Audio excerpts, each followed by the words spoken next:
How to make an offer on a house. That's what today's video is all about. And I've got 6 really powerful tips that I know are going to help you.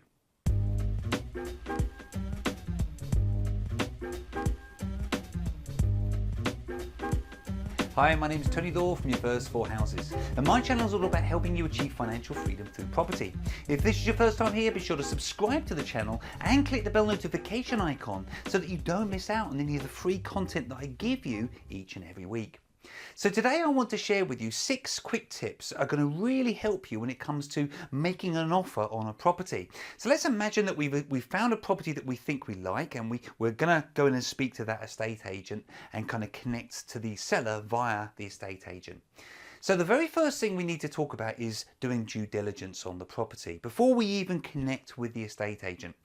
Knowledge really is power here. So if we disregard what it's on the market for, do you know what the value of this property should be? Now, I've done other videos that demonstrate how to actually work out what the real value of a property should be. You need to do this before you even connect with that estate agent. Can you find close comparables in the area, to be specific? Also, are there any obvious ways that you can add value to this property? Now, I appreciate at this stage you actually haven't been in the place, but quite often you can establish ways to add value before you even walk through the front door. And I always suggest to people that if it's something that's of real interest, have you downloaded the title deeds? And in particular, the plan that goes hand in hand with the title deeds. Because often you can get some real insights into what's going on just by downloading that title plan.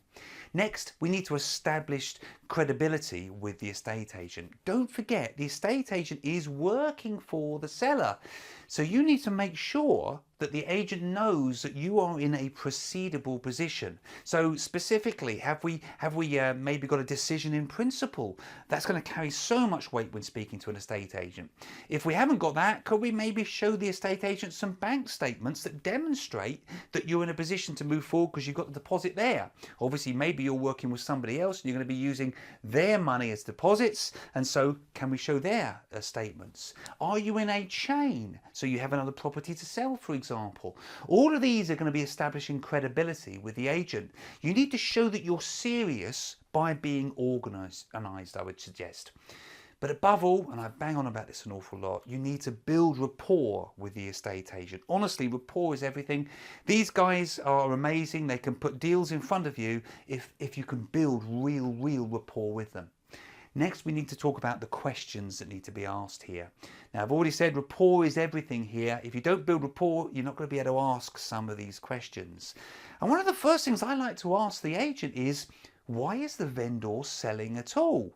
Now, for being really honest, most estate agents probably won't know, but some will. And maybe this is something that can give you some real insight into ways that you can actually put your offer forwards in a way that will then be accepted by the seller. I'd also want to know, how long has the property been on the market?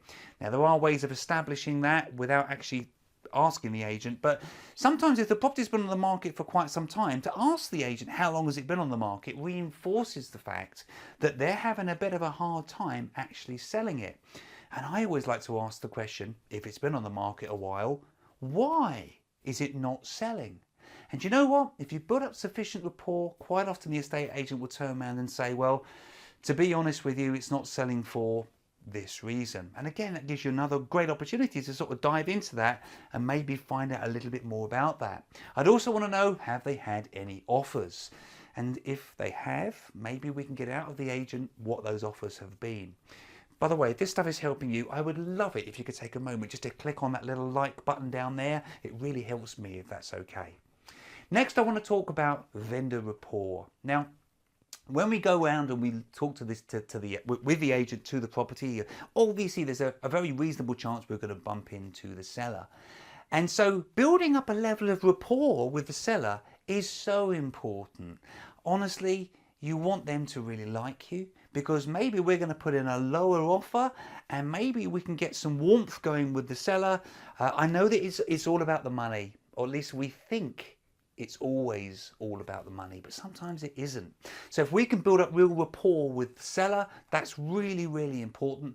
I always encourage my students to never criticize the property when they're doing the walk around directly to the seller. Yeah, of course you can do that maybe with the agent, but never ever criticize anything with the seller.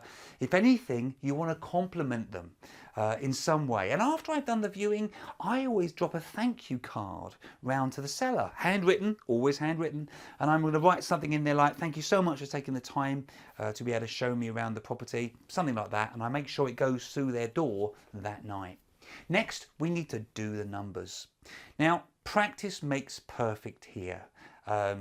But I would suggest, and I've mentioned this already, I would always suggest disregarding what the advertised price is, because sometimes sellers really push the agent for the highest possible value. I mean, if you're selling your place, don't you want the most amount of money that you can get for the property? Of course you do. The thing is that sometimes estate agents may not agree with what the seller wants them to actually put the property on the market for. In fact, dare I say, that's possibly more often than not the case. So you need to sort of understand where that property should really be priced. And you also need to factor in all of the costs that are actually going to be involved in you buying this place. If it's a bit of a wreck, can you fairly accurately cost out what it's going to cost you to actually do the place up?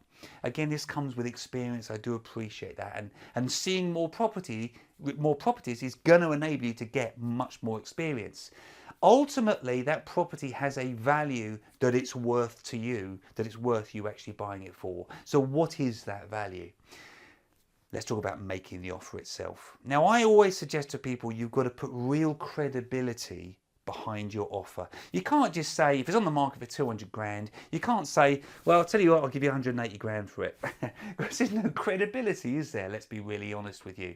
You've got to do a little bit of homework. We've already talked about doing due diligence, and you've got to come up with 1 or 2 or 3 or 4 or 5 examples that can put some real credibility behind your offer. So for example, well, do you know what, number 4 Acacia Avenue's gone on the market recently, and they haven't sold, and as you may know, that's actually on the market for £180,000. So I'm thinking that my offer is going to be this for this reason. Ideally give them 2 or 3 examples. So you need to put credibility behind it. Always avoid rounding your numbers. So for example, don't put in an offer of 180. As I've just alluded to, don't do that. Your offer is going to be something like 181,600 or 182,400, something like that. Honestly, it may sound cliche, but it sounds like you've really taken the time to actually calculate a very accurate figure. Also, if you need to round, if your offer is rejected, and let's be honest with you, to a certain extent, we want the offer to be rejected. If it's accepted, it means you've offered too much. But if it's been rejected, don't automatically just round it up to 190,000. Again, come up in slightly odd, random sized increments, and certainly never meet them halfway. So if you're going at, let's say for the sake of easy maths here, let's say you're going in at 180 and they're saying they want 190. Don't meet them at 185. Let's come up with an odd number that again has some real credibility behind it. Lastly, I always suggest to people that they put their offer in writing. I like to include the offer to the person selling as well as the estate agent. And also, I think it's really important to have a signature strip on the bottom of your email, assuming that you're emailing this over, because in there you can have a little bit of information about you, a picture of yourself, so it looks like you're a credible, professional buyer.